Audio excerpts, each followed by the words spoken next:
The Maryland Association of Counties, also known as MACo, congratulate you on your general election victory. MACo is a nonprofit, nonpartisan organization that advocates on behalf of county governments. We represent all 23 counties and Baltimore City, and we welcome you as a newly elected county official. We look forward to working with you over the course of the next 4 years and beyond. In this video, you will hear from current and former elected officials offering advice to help you through your first year. Prepare yourself for holding public office, how to balance the demands of elected and personal life, and how to work with the media. We hope you enjoy this video and learning from elected officials who have served county government over the years. What is the best advice you can offer a newly elected local official? I think the best advice is to make sure you listen to who put you there in office, that their opinion, that you are there to represent them. And we all have our reasons for getting into office and our little pet projects, but sometimes you have to put aside your own personal opinion and make sure that you are listening to the constituents who voted you into office.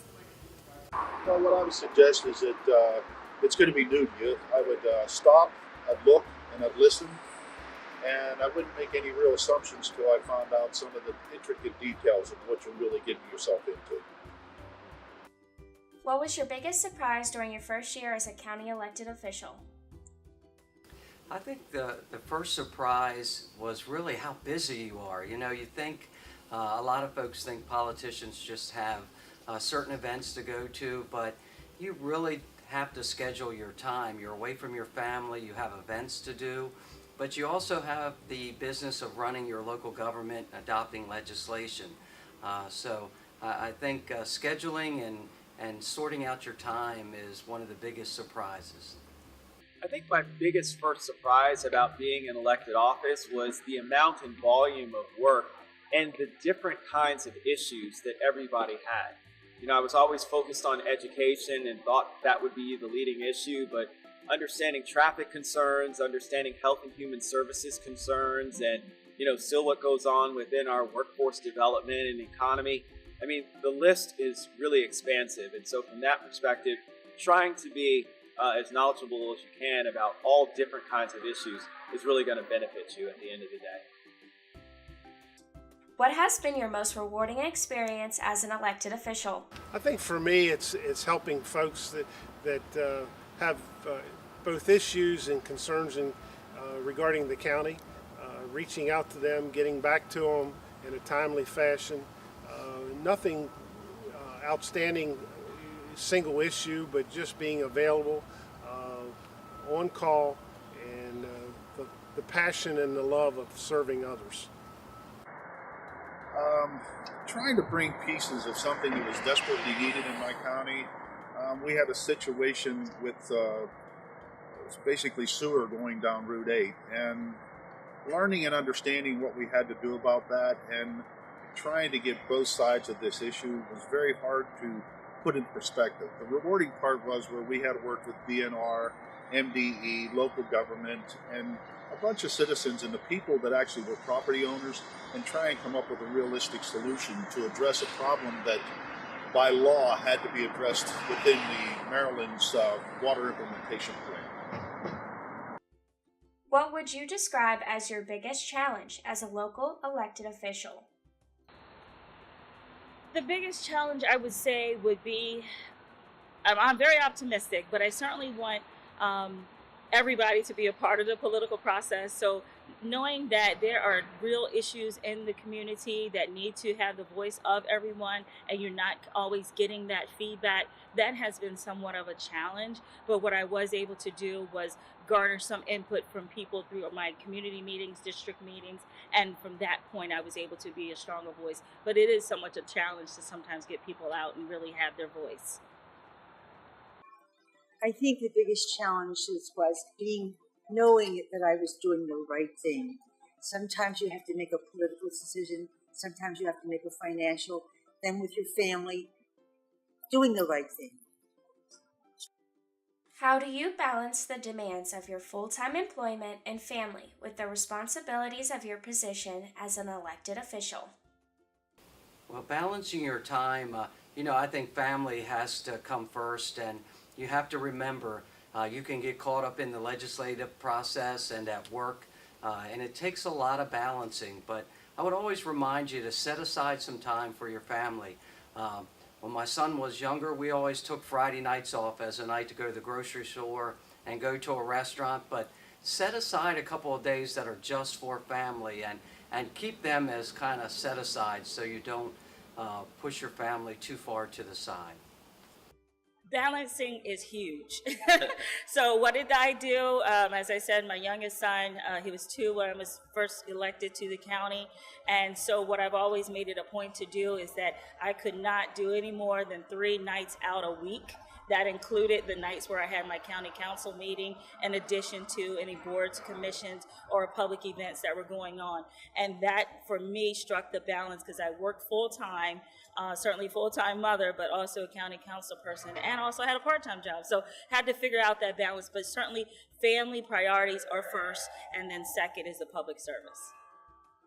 What is the biggest misconception the average citizen has about local elected officials?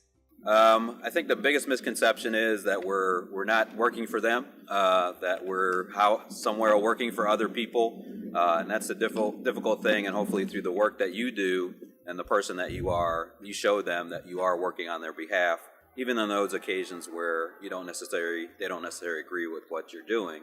Hopefully, they understand the rationale and reason why you're doing that. You know, the biggest misconception about elected officials is that we don't care.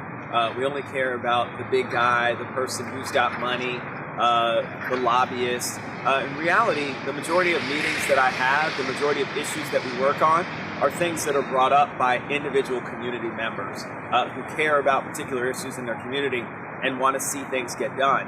And so I'd really encourage you to get out and talk to individuals in your community and inform them that you're open and accepting to a lot of the changes that they'd like to see in their communities. And I think from that, we'll have a much better inclusive community that really represents the ideals of everybody. What advice can you offer newly elected officials for working with the media? Well, I think that will take a while when you work with the media. It'll take you a while to get more comfortable. I would remind you, just as you work legislation, that sometimes it's good to build relationships, to at least talk and get to know the media representatives on kind of a first name basis. And I always think that honesty is the best policy. If you don't know the answer, don't make it up. If you can't tell them, be honest and say, I can't tell you right now, but I will update you when I know that it can be released. The first bit of advice is, if you have professional communication staff, utilize them. Obviously, you do have to build a positive working relationship with the press, but understand they're not necessarily your friend, although you can be friendly with them. But be direct and also be honest, because that's like anything. It's about the relationships that you build and the trust that you have with that person to be successful in your position, as well as be successful in what they're trying to do as well. Please explain the importance of county professional staff in the development and implementation of public policy decisions. Your staff are the people who are your full-time employees.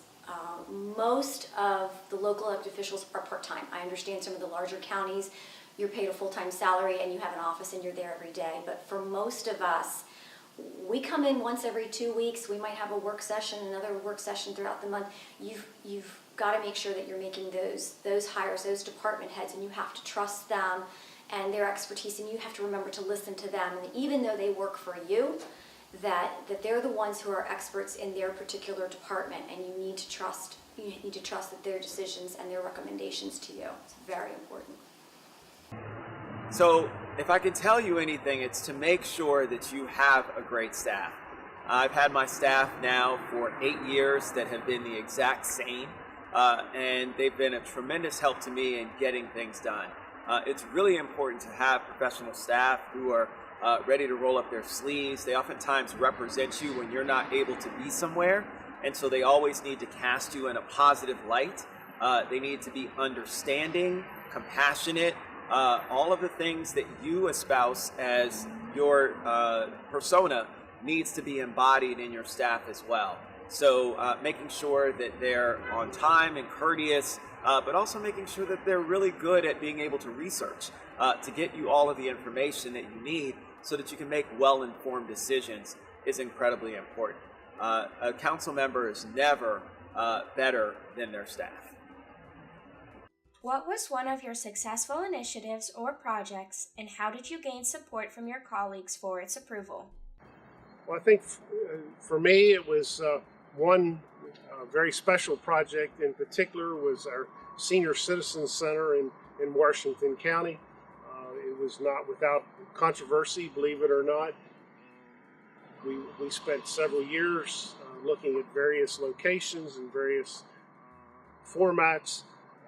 There was a lot of varying opinions, both with my fellow colleagues, staff, and the general citizenryship of the community, of where it should be, where it should not be, even down including security, lighting, details that were just daunting at best. So working with my fellow commissioners, trying to negotiate the best interest of all parties, the finances, and just even the details of the programs and the finishing of the facilities to everyone's liking.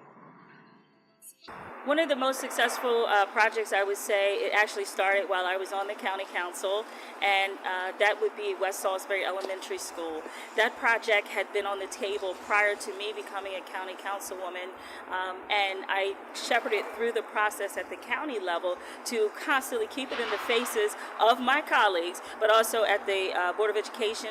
Felt it was important, but I had the community, the ministers, faith-based community, and everybody engaged and garnered together to share that this is important. This is where we have to make it happen for these young people. And now, since as an elected official at the state level, we just reopened the school just about 2 weeks ago. So I'm very pleased to see it shepherd through the whole process. Describe the opportunities for involvement and benefits of being an active member of MACO. MACO, the trade organization of local elected officials all over the state, and all politics are local, whether it's really a state, federal, or national issue. It all is on the ground at MACO. So reach out to those people who are in leadership, who have made it a part of MACO, and you will really realize what an incredible organization it is, and that it's making sure that you keep that local autonomy of all the issues that MACO works on. It is about that local autonomy because you were elected to represent your community, and MACO, I think, is the strongest vehicle to making sure that you can continue to do that, and that the state and the feds aren't going to we need to protect that because you know your own backyard better than anybody else.